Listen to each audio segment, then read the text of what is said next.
하나님이 사랑하시는 비산동교회 성도님들, 지난 하루 동안 평안하셨습니까? 우리는 무더운 8월을 맞이하며 함께 이사야서의 말씀을 묵상하고 있습니다. 우리가 남유다의 모습처럼 사람을 의지하며 살아가는 것이 아닌 영원하고 무한하신 하나님만을 의지하며 우리 삶 가운데 이미 임한 하나님 나라와 공의로운 통치하심 앞으로 끊임없이 회개하며 늘 주님 앞으로 나아가는 우리의 삶이 되기를 바랍니다. 기도하겠습니다. 하나님 아버지, 이 아침 하나님의 말씀으로 시작할 수 있게 하심에 감사드립니다. 이사야서의 말씀을 통하여 우리의 진정한 통치자이신 하나님 앞으로 매 순간 나아가는 우리가 되게 하여 주시옵소서. 감사드리며 예수님의 이름으로 기도드립니다. 아멘. 오늘 우리들에게 주시는 하나님의 말씀은 이사야 3장 1절에서 12절까지 말씀입니다. 하나님의 말씀을 함께 읽겠습니다. 보라, 주 만군의 여호와께서 예루살렘과 유다가 의뢰하며 의지하는 것을 제하여 버리시되 곧 그가 의지하는 모든 양식과 그가 의지하는 모든 물과 용사와 전사와 재판관과 선지자와 복술자와 장로와 50부장과 귀인과 모사와 정교한 장인과 능란한 요술자를 그리하실 것이며 그가 또 소년들을 그들의 고관으로 삼으시며 아이들이 그들을 다스리게 하시리니 백성이 서로 학대하며 각기 이웃을 잔해하며 아이가 노인에게 비천한 자가 존귀한 자에게 교만할 것이며 혹시 사람이 자기 아버지 집에서 자기의 형제를 붙잡고 말하기를 내게는 겉옷이 있으니 너는 우리의 통치자가 되어 이 폐허를 내 손 아래에 두라 할 것이면 그날에 그가 소리를 높여 이르기를 나는 고치는 자가 되지 아니하겠노라. 내 집에는 양식도 없고 의복도 없으니 너희는 나를 백성의 통치자로 삼지 말라 하리라. 예루살렘이 멸망하였고 유다가 엎드려졌음은 그들의 언어와 행위가 여호와를 거역하여 그의 영광의 눈을 범하였음이라. 그들의 안색이 불리하게 증거하며 그들의 죄를 말해주고 숨기지 못함이 소돔 같으니 그들의 영혼에 화가 있을진저 그들이 재앙을 자취하였도다. 너희는 의인에게 복이 있으리라 말하라. 그들은 그들의 행위의 열매를 먹을 것이며 악인에게는 화가 있으리니 이는 그의 손으로 행한 대로 그가 보응을 받을 것임이니라. 내 백성을 학대하는 자는 아이요 다스리는 자는 여자들이라. 내 백성이여 내 인도자들이 너를 유혹하여 내가 다닐 길을 어지럽히느니라. 아멘.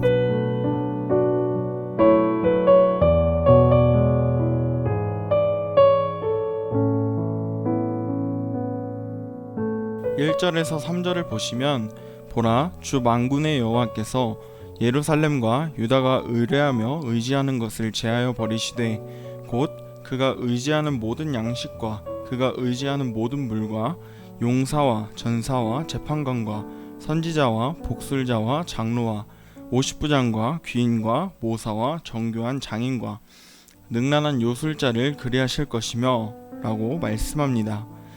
이사야 선지자는 당시 백성들이 크게 의지하였던 지도자들과 용사들과 미신을 부추기는 모든 자들을 하나님께서 다 제하여 버리실 것이기 때문에 그러한 자들을 의지하여 크게 수치를 당하는 일이 없도록 경고의 말씀을 전하고 있습니다.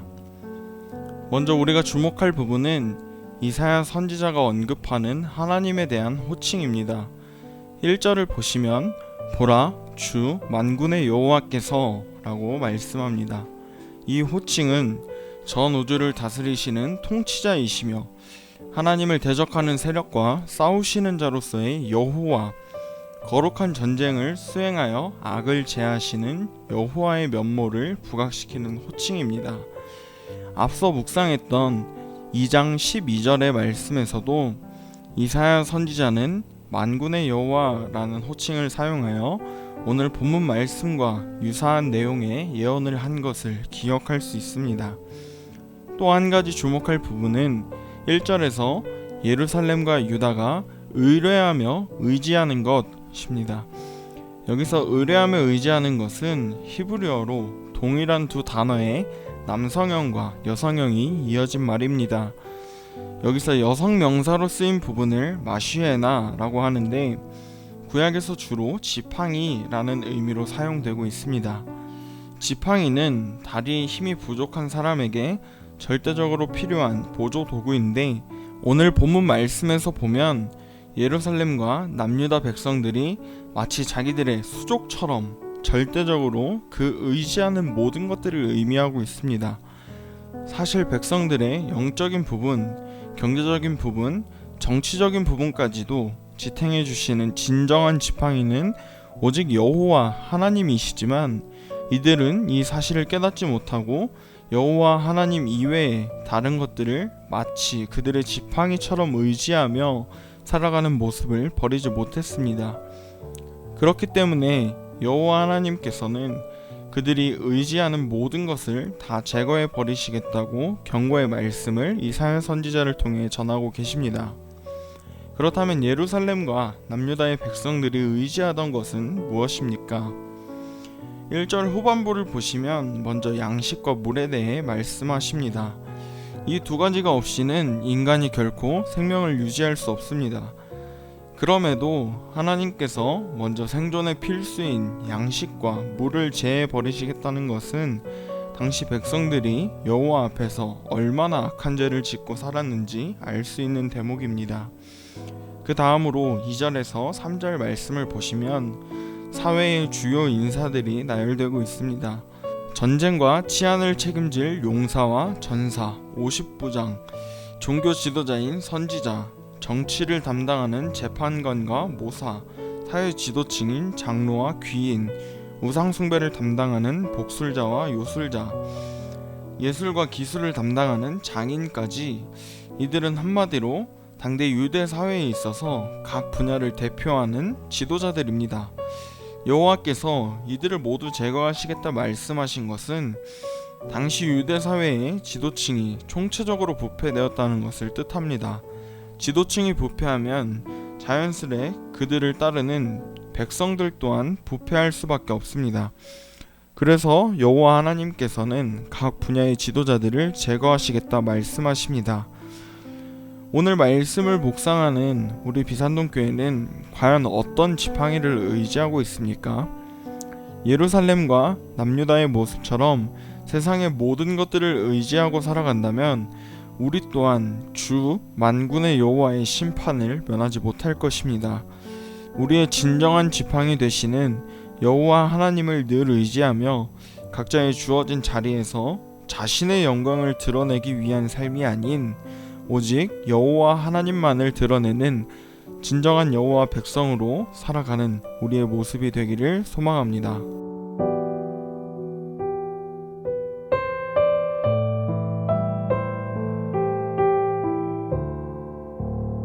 4절을 보시면 그가 또 소년들을 그들의 고관으로 삼으시며 아이들이 그들을 다스리게 하시리니 라고 말씀합니다. 이사야 선지자는 여호와의 심판 이후에 남유다 사회의 혼란에 대해 이야기하고 있습니다. 먼저 앞서 말했던 사회의 지도자들을 전부 제거하신 후에 미숙한 자들을 지도자로 삼으실 것을 예언합니다. 이 말씀은 기존에 존재하던 지도자들을 전부 제거하신다는 말씀이 전제된 상황입니다. 그런 상황 속에서 나이도 어리고 경험도 없는 미숙한 자들이 나라의 지도자가 된다는 이 말씀은 여호와께서 유대 사회의 질서를 완전히 뒤집어 엎으심으로 극도의 혼란과 어려움에 빠지게 될 것을 뜻합니다. 이처럼 어린 나이에 왕위에 오르는 것뿐만 아니라 사회 전반적으로 모든 질서가 붕괴될 것을 예언하고 있습니다. 5절을 보시면 지도자의 자격을 갖추지 못한 미숙한 자들이 지도자가 되었을 때 유대 사회에 벌어질 비극적인 일들에 대해 예언하고 있습니다. 사회의 치안과 법은 무용지물이 되고 약육강식의 본성만을 앞세우며 도덕성도 사회의 기본적인 상식마저도 완전히 무너진 모습입니다. 6절을 보시면 혹시 사람이 자기 아버지 집에서 자기의 형제를 붙잡고 말하기를 내게는 겉옷이 있으니 너는 우리의 통치자가 되어 이 폐허를 내 손 아래에 두라 라고 말씀합니다. 여기서 겉옷은 그 옷을 입은 사람의 사회적 지위와 품위를 나타내며 어느 정도의 경제력까지도 의미합니다. 그래서 지도자가 부재한 상황 가운데 조금이라도 능력이 있는 사람이 보이면 그에게 매달려서 우리의 지도자가 되고 이런 혼란스러운 상황을 책임져 달라는 요청입니다. 7절을 보시면 그날에 그가 소리를 높여 이르기를 나는 고치는 자가 되지 아니하겠노라. 내 집에는 양식도 없고 의복도 없으니 너희는 나를 백성의 통치자로 삼지 말라 하리라 라고 말씀합니다. 혼란 가운데 지도자가 되어달라는 요청을 받은 사람은 단호하게 거절합니다. 여기서 나는 고치는 자가 되지 않겠노라 라는 부분을 주목할 필요가 있습니다. 이사야서에서 말하는 고치는 자의 역할은 사람이 감당할 수 없는 자리입니다. 이 역할은 오직 여호와 하나님과 그가 보내실 메시아만이 담당하실 사역이기에 사람이 가진 힘과 노력으로는 도저히 감당할 수 없는 것입니다. 양식도 의복도 없으니 통치자로 삼지 말라 라는 말씀을 보면 백성들이 겉옷을 입은 자에게 자신들의 모든 것을 책임져 줄 것을 요청한 것이지만 사실 이 사람에겐 그럴 만한 능력이 없습니다. 지금 우리가 살아가는 이 세상도 크게 다르지 않은 것 같습니다. 혼란과 혼돈이 가득한 이 세상 가운데 우리는 진정한 통치자 되시는 여호와 하나님 한 분만을 기억하며 우리의 삶을 의탁하는 모든 성도님들이 되기를 소망합니다.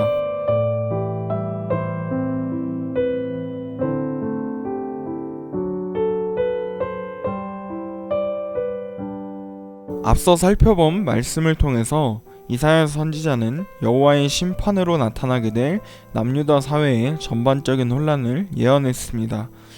그리고 8절과 9절 말씀을 통해서 예루살렘이 앞으로 멸망하게 될 것을 예언합니다. 그 이유는 바로 이 백성들이 여호와 하나님을 거역하고 하나님의 영광을 모욕하는 삶을 살았기 때문입니다.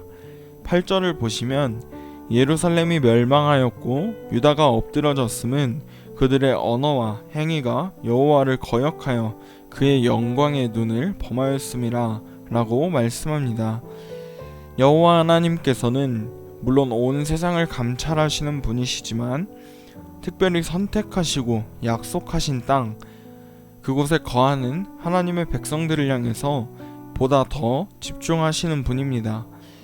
이러한 하나님의 관심과 사랑을 아는 자들이라면 마땅히 더욱 겸손하며 더욱 말씀에 순종하는 삶을 살아야 하는 것이지만 오늘 말씀에 등장하는 예루살렘과 남유다의 백성들은 그러지 않았습니다.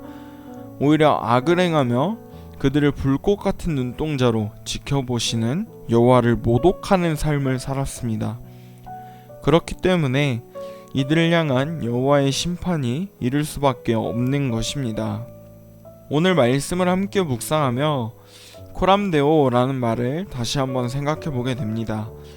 우리의 삶이 진실로 하나님 앞에서 올바른 삶이 되면 좋겠습니다. 언제나 우리를 향해 집중하시고 불꽃 같은 눈동자로 감찰하시는 주 만군의 여호와 하나님을 늘 기억하면서 어떤 곳에서든지 어떤 상황에서든지 늘 하나님께서 우리를 지켜보고 계심을 기억하며 하나님 앞에 범죄하며 사는 삶이 아닌 하나님의 말씀대로 행하여 이 시대에 진정 복이 있는 의인으로 살아가는 우리 모든 성도님들 되시기를 소망합니다. 기도하겠습니다.